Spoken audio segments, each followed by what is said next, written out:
Welcome to the How Did They Do It Real Estate Podcast. Have you ever wondered how people succeed in real estate and what steps they took to get there? If so, this podcast is for you. Your hosts, Sayla and Eileen Prack, interview top experts in the real estate community to share with you their real estate journey and how they achieved massive success. Our goal is to provide you with valuable real estate resources and to help you apply it to your own real estate goal. Welcome, everyone, to today's episode of the How Did They Do It Real Estate Podcast. I'm your host, Eileen Prack. And today our guest is Matthew Ablakan. And he is the founder and owner of the Millennials Choice Group of Companies, a real estate, mortgages, insurance, and education brand. And actually, he started his entrepreneurship journey at a very young age where he sold Pokemon cards, backpacks, hair straighteners, dog tags, and then went on to selling some mutual funds. So I'm super excited to have him join us today on today's episode. So Matthew, thank you so much and welcome to the show. How are you doing today? I'm good. Thanks for having me, Eileen. It's great what you're doing and you're providing lots of content and valuable information to your audience. I wish we had this when I was first investing, when I was 19. We didn't. So this is awesome. Thanks for having me. No, absolutely. So I want to hear a little bit more about your background, how you got started with real estate. So maybe in your background also, I want to hear a little bit more about your Pokemon card selling days and how that went. And especially because nowadays too, I've noticed it's become a lot more popular again. So it's interesting how they just come back around. Yeah, it's pretty interesting. So I started off at a really young age, trading and buying and selling different kinds of Pokemon cards. My brother and I did it just for fun, like when we were in early elementary school years. And I think more recently, as I was doing some personal development, I realized that a lot of the skills of negotiating and demand and supply were picked up early on through Pokemon. So it was something I loved. I really enjoyed. I still enjoy it today, but I don't have any time to play video games or trade cards. So what was the rarest card that you guys had sold or had in your? We didn't sell much. Selling was just between, friends, but nothing professionally. But the rarest Pokemon card I got was a Charizard. It was a second edition holographic. I still have it today. If it was a first edition holographic, we would be talking hundreds of thousands of dollars today. But unfortunately, it's a second edition. So it's only worth about $1,000. I think maybe $2,000 in the condition that it's in. Oh, wow. So that would be the rarest that we got. That's pretty cool. Yeah.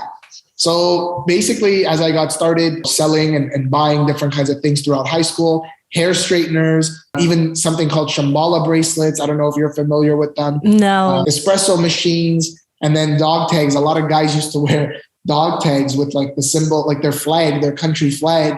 And then if they wanted diamond studs around it, that was an upsell. There were so many different things throughout high school that I was selling. I actually had 2 lockers in high school, and I would store all these things in one locker and then my books and stuff in another locker.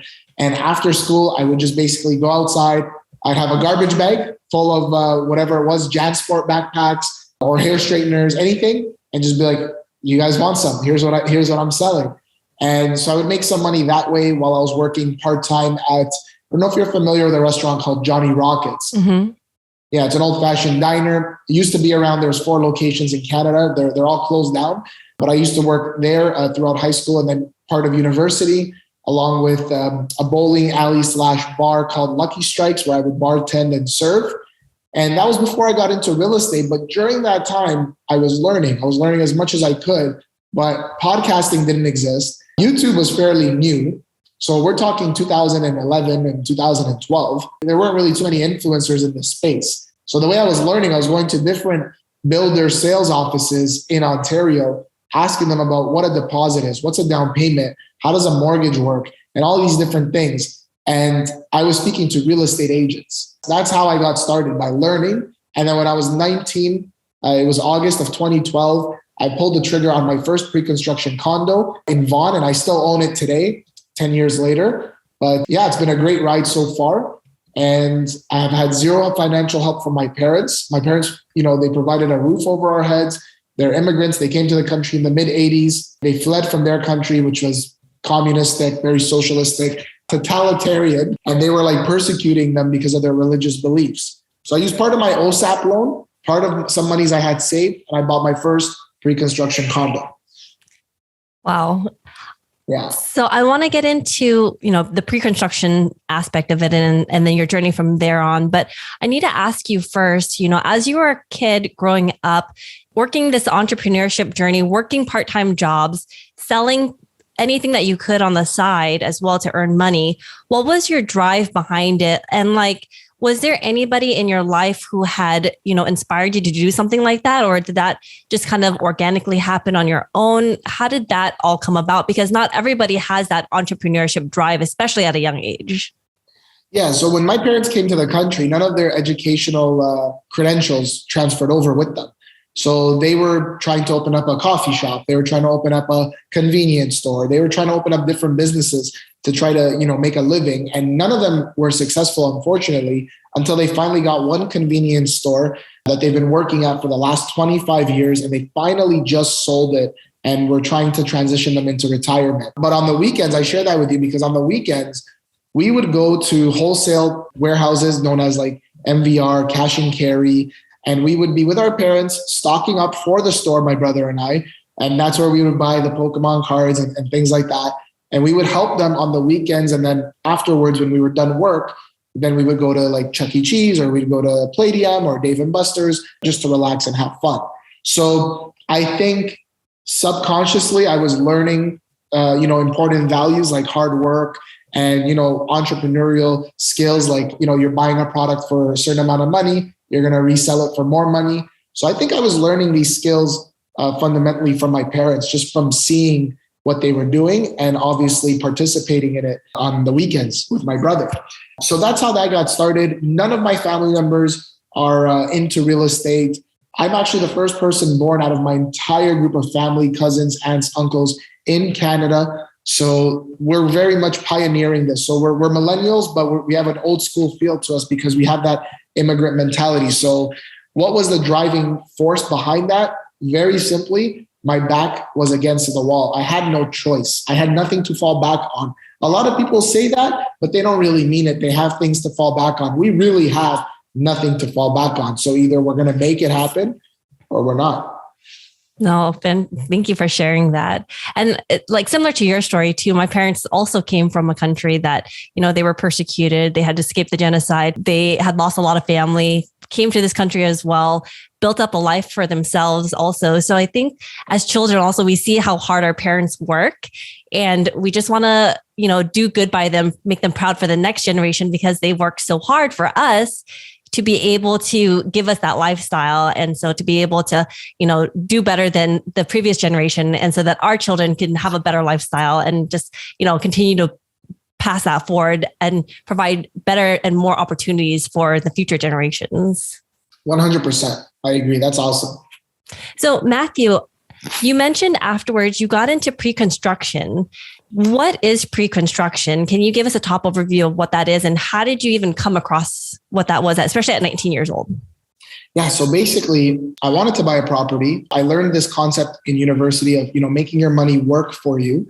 And I wanted to buy real estate because I was dabbling in some mutual funds. I was looking into stocks. I did not have any capital. I made some money in mutual funds, but it wasn't something substantial and it wasn't fast enough. So then I went into real estate, which, as you know, is also not fast, but it's definitely a formula of getting rich for sure. But it takes a while. But I couldn't get a mortgage, so I learned about mortgages, and I knew that there was no way I was going to get a mortgage if I bought a property that existed. So that's how I came across pre-construction real estate, which is you buy from the builder directly. And typically a builder is putting together a subdivision, lots of homes, or a building, condo building, and you're buying off of the plans. So you're essentially buying paper at this time, and maybe it's vacant land, raw land, and they're going to develop it. So the reason why I kind of gravitated towards that is because you don't need a mortgage until the property is built. The deposit that the builder requires is not your down payment in full. So there's a payment plan that you can work towards making those payments. So I already had about 15 grand saved. The condo I bought was about $305,000 in Maple, Ontario. And that 15 grand was going to last me 6 months. And I was almost done my real estate salesperson license. So my mentality was, all right, I don't have the 20%. I don't have the $61,000. but I have 15 grand, which covers the first 5. And then I'm good for 6 months. I know I'm going to work and make some money. I know I'm going to do well in real estate sales, which is what I ended up doing. So I bought the condo in August 2012 and I was licensed in October of 2012. And that's how I was able to then, once I did a few deals, pay for the remainder of the deposit. So you have the flexibility with pre-construction real estate. And one thing that most prudent investors know is real estate takes time. So if I bought this condo in 2012, it didn't get built until 2015, 2016. The market had already appreciated since I bought it. So those are some of the benefits of pre-construction real estate. Got it. So the goal essentially was to hold it long-term and rent out that condo to another tenant? The goal was just to make money. That was it. And at that stage in my life, with the limited knowledge and experience I had, I knew that this was going to make me money. And at some point I was going to make money. What it's led to now has been a whole different beast and a whole different machine where my model is buy and hold. I don't flip. I've only flipped one property and I did that to trade up to buy a bigger property. That was the only reason. I've kept everything I've ever bought. So that was the original goal. Now I buy, I hold, I stabilize, I rent, and then I refinance and I keep going. Do you still have that condo still with you? Yeah, I do. Oh, wow.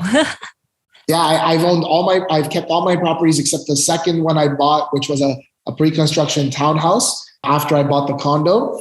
And because that had done so well for me and it just made sense to flip that one back December of 2021, just before the interest rate hikes, I flipped it. I made a $600,000 profit. And then I put it into the home that my wife and I live in now. So unfortunately, I bought a liability, but it's our home. We're going to raise a family in there. So that's what we wanted to do. So for you, after you bought that first condo, you got your license. After that, what did you do in between up until you founded your Millennials Choice group of companies? During that time period, what had happened and how did you decide to come up with this company and start it? So I joined the brokerage that I bought my first condo from. And I joined them. There was no training. There was no interview. I was standing up when I went to see the boss. And he's like, there's no training. There's no teams. This is what your split is. You're not getting an office. There's no office space. And that's what it is. It was literally a less than 5-minute interview. And I signed up. I said, no problem. Because I think the best way to learn is by doing. And throw me in the water and I'll swim. So that's what happened. Now, I started working at that company as a realtor, and I just started showing my list of, my pillars in real estate, people I knew from high school, any parents that I knew, people that I met working at Johnny Rockets, which funny enough, my second client ever was somebody that I met from working at Johnny Rockets. My first client was my cousin. I got lucky. I caught her just about to sell her condo because she had bought a pre-construction home they were moving into, which I had no idea about. So I sold her condo almost immediately after I got licensed. So I built my business, my real estate sales business. It was about 90% repeat business and referrals. All I was doing was showing people what to invest in. And did you want to buy, what I'm looking at and what I'm buying? And that's what they started doing. They started, like the second townhouse that I bought, I sold 8 properties in that subdivision with my clientele. That was back in 2013. And then a couple of years later, we had a project in Etobicoke, a very hot area now, but condos were starting from 169,000. And we ended up selling 18 units there. These are just one person bought. I went into the sales office. I bought a unit. My client bought a unit. He told someone else. They told somebody else. And then one sale led to 18 sales. Oh. And most of our business now is still pretty much the same way. We do 95% of our business from repeat business and referrals. So we very much put the client first. It's all about value proposition. In my first year of real estate, I was losing some deals because of financing. And what I ended up doing was getting my mortgage agent license just to provide more value to my clients. As a mortgage agent, you get access to all kinds of lenders and you can provide better solutions for clients. So that's what I was doing. But I focused only on real estate sales and real estate investing. The mortgages were done by somebody else. So fast forward to 2016, I wanted to make this bigger than just Matthew Ablakan, bigger than just me. So I said, I got to create a company. We pay more for our coffee at Starbucks because of the brand. We pay more for our shoes when we buy Nike because of the brand. So if you create a brand, then you can essentially charge more, you're more trusted, and it can grow beyond yourself. That was my goal. I came up with all kinds of silly names, like, I don't know, all kinds of stuff. And I was not, making any progress on the name. And the name came about because I was watching CP24 and President's Choice came on TV. I like the word choice. And I said, millennial is, the demographic I'm a part of. I can better relate to. It's a play on the words and it's great for marketing. Millennial's Choice. And then everything was available, thank God. And I secured everything. I trademarked everything and did it the right way. And now we're a group of companies. We have our own real estate brokerage and our own mortgage brokerage, our own life insurance agency. So it's a holistic approach to your real estate. Once you decided that you wanted to create this brand and offer all these different types of services within this group of companies that you're creating, how did you decide which area you were going to focus on afterwards and continue to build it out because you offer more than just one service? So it's kind of like my experience at the restaurant. So you sell a burger and fries. Do you want to upgrade the fries to sweet potato fries? Or do you want to add gravy? And there's always a charge to that. So the idea was to vertically integrate the company, kind of copy Tridell's model where they have everything in-house. So real estate is the core pillar. That was decided right from the very beginning. The mortgages and the life insurance are complementary services to our real estate. So we don't rarely take on any new clients just for the mortgage. If we're not doing the real estate, we don't advertise mortgages or life insurance. So those two services are add-on services to the real estate. That's the core pillar, and that's the model we have. It's quite simple, but you have to have a team to properly make it function and make it work. So when you say real estate, it focuses on selling the real estate and investing in real estate. What areas do you particularly focus on? Is it primarily the single family buy and holds, rentals? What is the area that you're actually focused on? We've got a lot. So some people, they choose to focus on one type of product. We have a license that allows us to do everything. We don't do any commercial in terms of, gas stations and businesses and things like that, or commercial leases. We typically don't do that.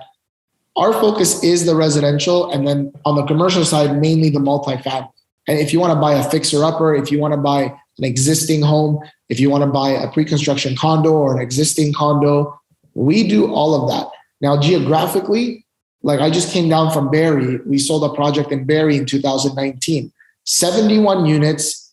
We sold 38 of them. I have a couple investments in there myself. And now we're renting out a lot of the units for our clientele.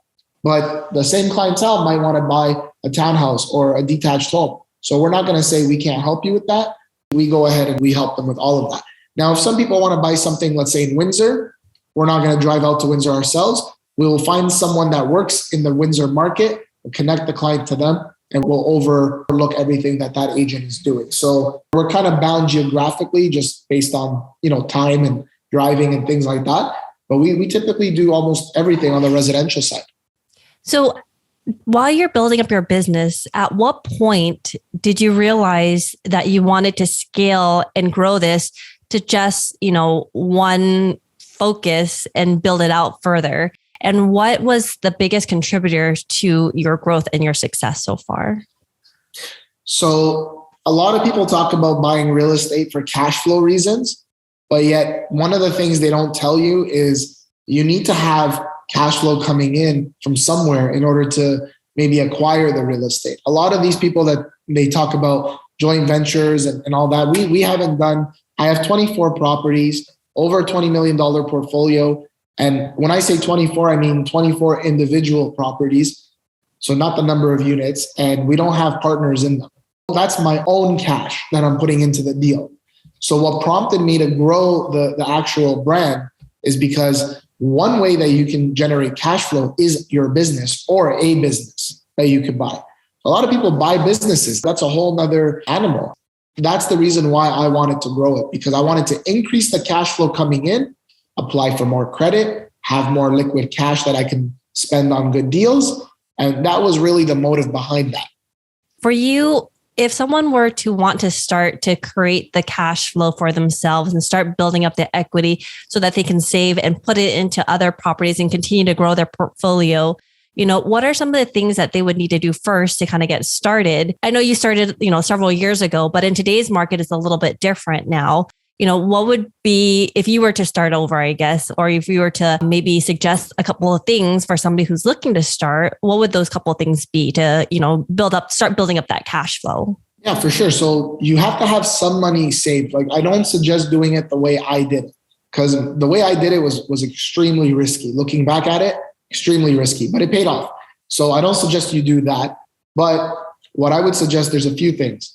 If you know you're working and you're generating an income and that's going to continue, then you should have some money either saved or borrowed from the banks in the form of lines of credit. Now, the rates are going up, so they're not the best, in terms of what we've been used to, but they're still relatively low. And a line of credit, the way it works is you only pay for what you use. So if you have a job, you're earning 60, 70K a year. Here's a little tip. Go to 3 banks all in the same day.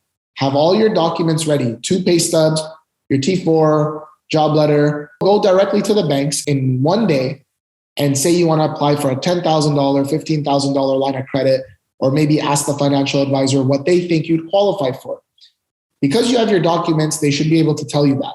If you go to all of them on the same day, the system doesn't catch up fast enough where they can see that you're seeking credit from, TD or RBC or wherever. They won't be able to see that. So they'll think you're doing one application. Now, I say that because you should be obtaining as much good credit as possible.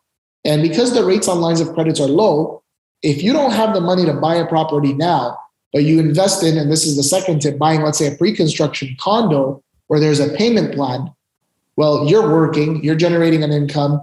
You might have got approved for 2 out of the 3 lines of credits. Now you have 20 to 30 grand. In addition to anything you have saved, anything that you're earning, you can start buying real estate. And that's, if somebody's in that position, I would totally go with the pre-construction real estate route. If somebody is in a better position, they might already have 40, 50 grand saved. I would still suggest getting the lines of credits just to have, because as an emergency, things happen. You could also buy something that currently exists if you qualify for it. So definitely do a mortgage pre-approval first. But if you don't qualify for it, jump into pre-construction real estate. And if you're at a very bad position, the only way to do a deal is if you partner with someone. 50% of something is better than 100% of nothing. So partnering with people you trust, doing it the right way, go to lawyers, talk to your accountant, build the right team around you and do it the right way. That's what I would suggest. So Matthew, for you, what is your next focus coming up here?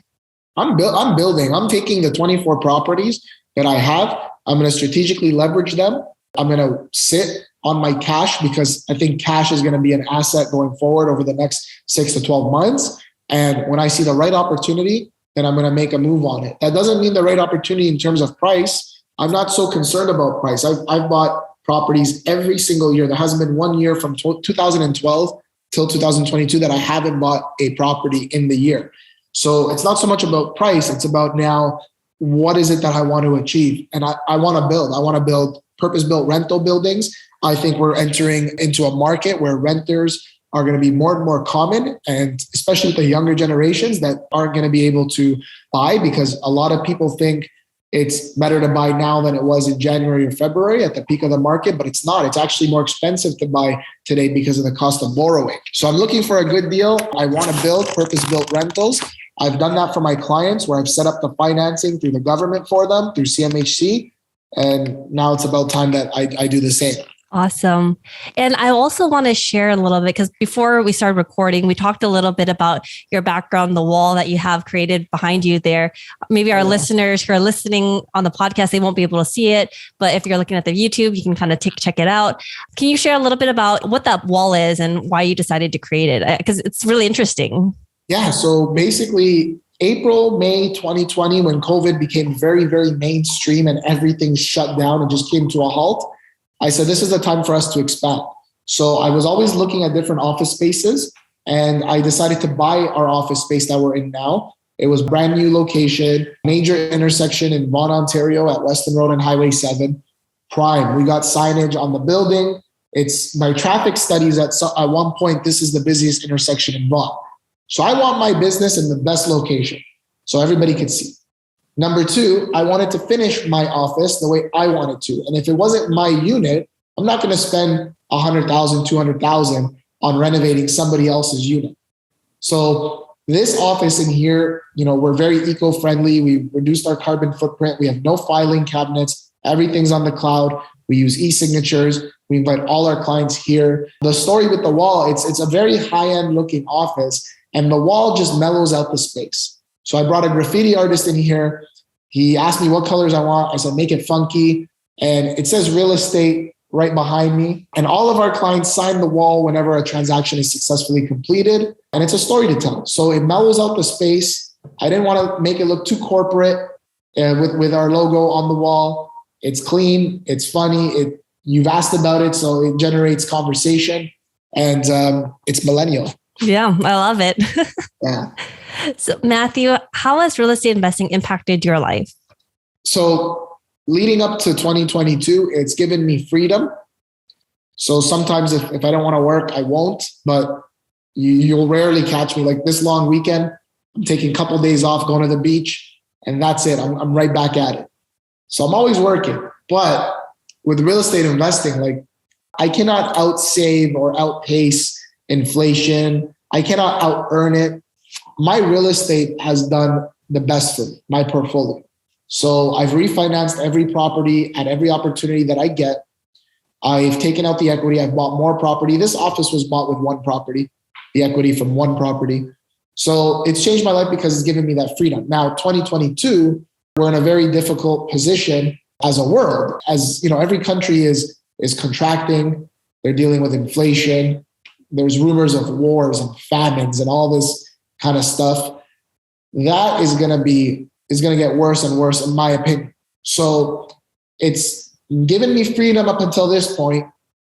But now going forward, I think it's going to be more of a necessity and a way of life, my lifestyle going forward, than compared to these previous years. Because I think anybody who's listening to this or watching this, don't get too caught up in, it's going to lead to the financial freedom and things like that. That's great. That's obviously a byproduct of it. We've been able to serve so many people, help them see them grow and their lives change and be impacted positively by real estate. But going forward, I think everybody should be looking at real estate, something, an asset with utility. Everybody wants to talk about NFTs and utilities. Real estate has had utility since it was created. And I think they should be looking at it as a necessity in order to beat inflation and to beat what's coming. That's my opinion. And that's how I think it's changed my life and it's going to change my life. And if there was one thing that you know now about real estate that you wish you knew when you first started, what would that be? Buy everything. I bought everything. But I really tried to buy everything that I could see. But I would say it's the mentality, it's the mindset, because I let go of a few deals early on in my career because of the people I had around me. And they were really good deals. I see them today. So it's about the mindset. I see it today. The last 10 years, nothing has changed work-wise. We get the same questions. We get the same fears and concerns. We get the same excitement, and we get the same objections or the preferences people come to us with. It's very much similar. So it's all about your mindset. Some people pull the trigger, some people don't. And Jim Rohn says, some buy and some don't buy. And that's just what it is. It's that simple. So it's your mindset. And not to sound cheesy, but it really is your mindset, because if somebody's telling you, I had a phone call this morning with a female who's doing very, very well for herself. I wish I had a unit I could rent to her. She signs the lease yesterday and she calls me today saying, can I back out of the deal? I said, why? Her boyfriend is feeling insecure about himself and is diminishing what she's achieved by herself and doesn't want her to take on the new unit for no good reason. Why? Because his mindset is a certain way. Hers is a different way. So I had to encourage her and say, celebrate this moment, what you've accomplished for yourself. And I can't tell you how many people have been affected negatively by a lawyer, by a mortgage broker, by a realtor, by their parents. Everyone's parents hates maintenance fees, yet you'll see your dad and mom cutting the grass and shoveling the snow, which is maintenance. Deals have been killed for all kinds of reasons that people around you bring to you. One really important deal that I let go of was a piece of farmland, and it's being developed into a major project now. But when I brought it to my old boss, he's like, it's farmland. It's never going to change. The zoning will never change, blah, blah, blah. It's changed. It's changed now. So I let go of that major deal because I listened to him. I didn't know better. Most people's fears come from just not knowing. And then even when you give a lot of people the information, at that point, they need to pull the trigger and move forward, or they shy away. It's always going to be uncomfortable. You're never going to know everything 100%. You learn by doing, learn from other people's mistakes, but get your mindset right. You have to want to buy real estate. It has to be something you want to do. Awesome. Well, Matthew, I so appreciate you coming on the show today. I really enjoyed our conversation, and I love the background that you have there because it's really happy. It's really inspiring. So, it celebrates a lot of the achievements that you guys have. And also I think brings up a lot of positive moods and everything like that to the people who are working with you, the people who come in, seeing all the great things that you're doing, the people that you're working with. So I really appreciate it. And I'm really grateful for you to come on today and to share a little bit of yourself with us. I'm really grateful for you having me, Eileen, and you're doing an awesome job. You're serving others. You don't have to create content, but you do it anyway. And it's a difficult thing to do. So I love it. And for your guest, I'm going to share this link with you. You can post it however you'd like. We've been working on a project actually for the last 2 years, and I wrote my first book. Oh, congratulations. Thanks. And I just got these physical copies. They're fresh, but I don't know if you remember the original shark from Shark Tank, Kevin Harrington. And then this is Robert G. Allen. He's kind of like a Robert Kiyosaki in the States. And this became an international bestseller overnight. And I want to give everybody a free digital copy. So if you want a physical copy, if you're in Ontario, you could come by our office, or you could pay for shipping and I'll send you one. Otherwise, I'd like to give you a free digital copy of the book. So all you got to do is go to financialfreedomclub.ca /ebook. And hopefully I'll share that link with you. Maybe you want to share it with your audience. Absolutely. We'll put it in the show notes so everybody has access to it. But awesome. Matthew, is there anywhere else where people can also find you and learn a little bit more about you and, follow your story and what you're doing? Yeah. So I'm on Instagram, just at Matthew Ablakan. I'll share those with you. I check my Instagram the most frequent. And yeah, you can stop by at our office. We have a podcast as well. We'll share everything with you, Eileen, and then maybe you can get it out to your audience. Absolutely. Awesome. Well, Matthew, thank you so much again for your time today. Thank you. Appreciate it. Nice chatting with you. And thank you for listening to our podcast today, brought to you by Bonavest Capital. We would really appreciate it if you can go to iTunes right now and leave a rating and written review. Also, please don't forget to subscribe so you can always get the latest episodes. You can also connect with us on Facebook, How Did They Do It Real Estate. We'd love to hear your feedback and any topics that you're interested in for future episodes. Lastly, to learn more about us, you can go to bonavestcapital.com and fill out the Contact Us page so you can speak to us directly. Nothing on the show should be considered as specific personal advice. Please consult your legal, tax, and real estate professionals for individualized advice.